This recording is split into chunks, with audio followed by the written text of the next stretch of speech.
Hello mga kabibig! Welcome back sa ating bagong YouTube channel. Ito ang pinakamaingay ng YouTuber sa balat ng YouTube. Ako si Kabibig, maglabak-labak na tayo with evidence. Ako grabe mga kabibig, grabing bumanat itong si Father Flavie. Sa kanyang misa pa talaga. Oo. Ang sabi niya dito kabibig, sinabihan mong karton. Karton daw si Pangulong Duterte. Grabe no. Habang nagwawali, nagbibigay ng sermon si Father Flavie. Kasama ba sa pagwawali or sa pagbibigay sermon sa iyong misa si Pangulong Duterte? Kasama ba sa pagbibigay ng reaksyon or komentong negatibo tungkol kay Pangulong Rodrigo Roa Duterte sa iyong misa? Para yatang wala ng separation between church and state. Para yatang pati sa simbahan, parang pinasok na kayo ng iyong sobrang galit kay Pangulong Rodrigo Roa Duterte. Sabi dito, ang sinasabihan mong karton ay nagmamalasakit sa milyong-milyong Pilipino na hindi mo nagawa. Ang karton iyan ay kaisa-isang presidenteng nagmamahal sa libo-libong OFW sa buong mundo. Ito ay komento ng isang tao. Siya rin ang presidente ng Pilipinas na nagbalik ng dignidad ng Pilipino sa buong mundo. Ikaw, Father Flavie, ano ba ang anong meron ka? Puot at galit? Nako, grabe ka, bibig. Panoorin natin si Father Flavie habang binabatikos niya si Pangulong Rodrigo Roa Duterte sa kanyang mga sermon at mensahe habang nagmimisa. I don't know. Parang yung iba sabi, ito ang rason ko kung bakit daw hindi na sila magsisimba sa katulad paring iton si Father Flavie. 'Di ba? Watch this video at ibigay nyo ang iyong komento hinggil dito. Wala namang mahalaga sa iyong kapwa, sa lipunan, at sa karapatang pagtao. Ito ang pinakamababang uri ng tao na nilalang sa mundo. Tawag sa iyo, karton. Ito ang nangyari kay Duterte. Ito ang ating pinagdiriwang. Hindi tayo nagdadala tayo na siya sa piitan. Sapagkat walang tao dapat ang nasasaktan sa piitan. Lalong higit kung ginagampanan ang ama. Ngunit dahil sa kanyang pagbabalamura at pagyurak sa karapatang tao, dapat niya ang kanyang mga kasamaang pagbayaran ang kanilang ginawang pagpatay sa ating mga mahal sa buhay, pagyurak sa karapatang pagtao at sa malalim ang panunukhaman ng demokratikong institusyon, pambabastos at babaihan, pagkapastangan sa ating soberenya. Huwag natin kalimutan na hindi lang buhay ang binukha ni Duterte. Pamilya, Nadahig ka na habang buhay. dalawa, isa. Duterte na nagpapatay sa hate ka habang buhay. Huwag ka malungkot. Sasamahan ka ni Bato at ni Bongo. Duterte na nagpapatay. Sa ilang sandali na kahimikan, alay natin ang ating mga panalangin. Lalo higit panalangin sa ating mga sugat na ating daladala pa, gayon din sa sugat ng kaluluwa ng ating mga mahal sa buhay. Ito ang komento ng ating mga netizen, mga kabibig. Duterte pa din kahit sa loob ng simbahan, naniniwala pa kayo sa taong ito? Di ba kabibig? Parang iba na ang ipinaglalaban mo eh.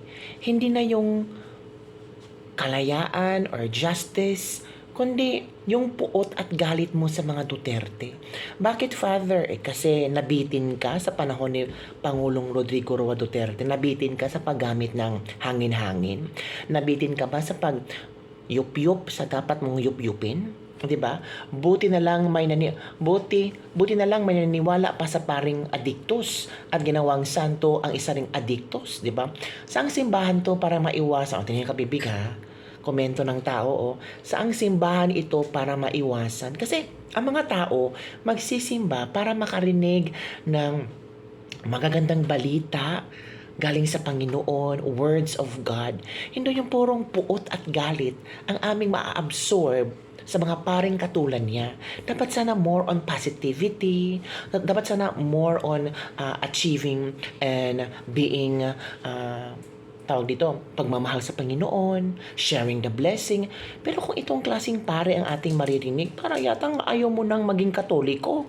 Hoy, wag naman ganon ha. May mga ibang pare din na talagang hindi sila pumapasok sa politika kasi alam nila na may ibang mga nagsisimba na kahit maka-Leni or maka-Pula or maka-Duterte, pag nasa loob sila ng simbahan, they focus on praying for God and praising for God. Ayaw nilang isali yung relihiyon nila sa politiko. Pero itong paring ito, parang parang gusto niyang sabi sa iba, agniho niya or gusto niyang tawgon ang tanang tao na kung ano yung galit at puot niya sa mga Duterte, dapat ganun din ang mararamdaman sa mga nagsisimba. At parang parang gusto niyang i-same sila ng feelings, 'di ba? Gamit na gamit ang pulpito. Napadain mo atin na misa, sabi ng mga netizen. Parang hindi na rin nagustuhan ng mga netizen. Buti madami pa nagsisimba diyan. Pader na Judas, sabi ni Liam. Pari ba yan? Bawal ang demonyo dyan, di ba? From Eric Pedrano. PWD pala pumasok sa simbahan ang demonyo at nagmisa pa. From Jake Iko. Mabuti may nakikinig pa dito. Banal na aso, santong kabayo. From Brian Moneva. Ito pa ang komento ng isang netizen. Saan ba simbahan yan para pag nagmisa, ipatugtog malakas yung santong kabayo? Di ba may kantang, Santong Kabayo, natatawa ako, hi hi hi hi, yun mga kabibi. Poryagaba aning paria, buti may nagsisimba pa sa kanya, kinain na sa sistema, wala na sa Biblia, pangbongbo ang poryagaba aning paria, sabi ni Thad Edward Cauby Aberte. Yan ang homily niya na dapat hindi ganun. Di ba sabi ko sa iyo, ang homily is all about Jesus Christ, is all about how to live in a God life. Pero parang iba ang power ni Father Duterte. Nagpapatsugi sa Hague ka habang buhay. Holo. In his homily, Father Flavio Villanueva criticized the former President Rodrigo Roa Duterte over the, tungkol sa programa ni Pangulong Duterte noon, saying the lives of victims, human rights, and even the country's sovereignty were disrespected. Villanueva said Duterte rightfully belongs in The Hague, where he is currently detained to face accountability to his, alam niyo na kung ano yung campaign ni Pang Duterte. Ito Duterte nagpapapatay sa dahig ka habang buhay. Huwag ka malungkot dahil kasamahan ka ni Bato at ni Bongo. Uy, grabe si Father naman. 'Di ba? Parang ganun. Baka ganun talaga ang ni Father. Wala tayong magagawa, kabibig. Ito naman ang komento ng mga netizen. Grabe. Meeting the Avancy Father or Special Holy Week. Ni Father. Tama ni Father. Homily should be Christ-centered so that the listeners will look unto Jesus. Calling all religious leaders, press, bishops, and cardinals, I urge you to address the actions of the press who, instead of fostering love, peace, and forgiveness in church, is spreading hate and curses. Tama. Churches are sacred places where we should come together to pray, repent, and be reminded of God's love and grace, not to promote division and anger. Tama. This behavior is unacceptable and goes against the true message of faith. Leaders must lead by example. Shame on this priest for misusing his position. Kailangan na itong paring ito, tanggalin na yan sa pagiging pare. May nagsabi from Doy Bohos. Dapat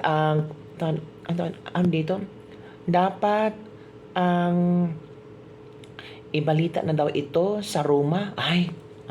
Tatanggalin na yan sa church is sacred space for spiritual cleansing, offering place to repent. Pero nga nung ing-ani man, tanggalin na yan sa Roma. Ang Bisaya pa dito, isumbong na sa Pope para mutagam ng paria. Hala, naku po, yan ang mangyari. Petisyon para matanggal ang pari. Hala, naku po. Petisyon para sa Rome, para matanggal ang paring ito. Hindi maganda ang kanyang ginawa. Mga Katoliko nahihiya na sa kanya. Hala, mga kabibig. So, yun kabibig. Grabe, ano ang iyong komento hinggil dito? Okay pa ba ang ginagawa ni Father Flavie? Or bakit hinahayaan ito ng simbahan? 'Di ba? Bakit hinahayaan nila si Father Flavie na kahit sa loob ng misa sa kanyang homily ay puro Duterte lang ang mga nasa bukang bibig niya, 'di ba? Ito, may karapatan si Father kahit anong gusto niyang gawin as long na ayon sa batas pag English mag-file ng kaso. Ay, iba naman yung nasa loob ng simbahan at sa labas. Sa labas, pwede niyang isigaw kung ano ang gusto niyang puot at galit kayo. Pero pag nasa loob ng simbahan, focus sa inyong pananampalataya, 'di ba? Turuan mo ang mga tao to repent, to pray, and to offer, 'di ba? For Jesus Christ. Hindi yung parang grabe. So yun lang kabibig. Ano yung komento? Don't forget to like, subscribe, and share this video. Bye everyone. See you next time.